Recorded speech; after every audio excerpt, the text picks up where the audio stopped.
Yeah, when it comes to the problem of suffering, I've actually heard this a lot that the answer is in the book of Job. In fact, when I was a newer Christian in my late teens, early 20s, I still had a big problem with God with the problem of suffering, and I hadn't figured it out. And so I talked to some friends about it, some Christian buddies, and one recommended I read the book of Job. So I spent that day actually reading the whole book of Job, hoping to find the answers to the problem of suffering and why God allows it. And I read the book, and since then I've read the book several more times, and I've studied it thoroughly, and yeah, it doesn't answer the question.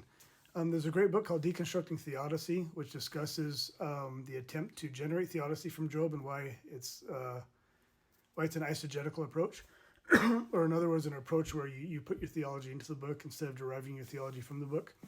But anyway, in Job, for those of you who don't know the story, there's a guy who God makes this secret bet with Satan, the adversary, the accuser. He makes a bet with the Satan in the divine council. God makes this bet, or he gambles with Job's life. So basically, he gives Satan permission to kill all of Job's kids, take all of his stuff, take away his health even. And so the majority of the book is a bunch of friends come to comfort Job, and it's a long conversation about why he's suffering and the nature of their suffering. And you do get the impression that you're going to get some great answers to the problem of suffering. And what happens at the end of the book, in chapter 38, God shows up and God himself has a conversation with Job. But God doesn't really give an explanation for why all this suffering is happening. He doesn't mention the bet with Satan, the gamble.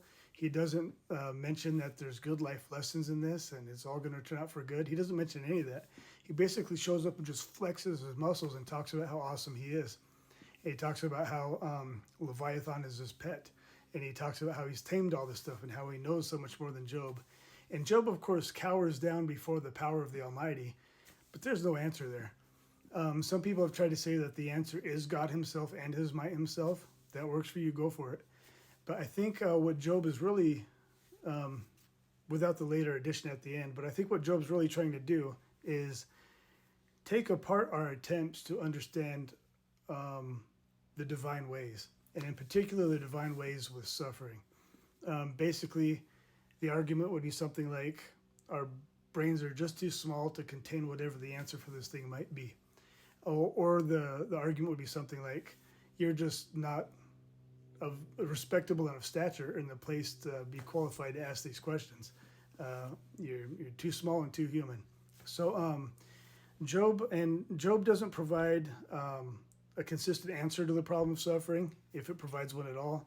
And you go through other books like Habakkuk and other books in the Bible, and there's actually multiple answers to the problem of suffering in the Bible. And so what the Bible does, I think, is it starts a conversation about suffering, presents a bunch of ideas about suffering. And again, ultimately with the Bible, the way it works typically in the church is, rather than trying to give a philosophical answer and justification of the goodness and all-powerfulness of God in the presence of suffering, or what we would consider unnecessary or innocent suffering and evil, the Bible teaches us to suffer well and how to expand our hearts as we've suffered, expand our hearts in compassion towards others who suffer, and to be loving toward them. So yeah, I've read Job, and I didn't find the answer in there. But the Bible does present a lot of different answers, different conversations around suffering. So the best thing to do is just pick up some books about it, read some books of the Bible about it.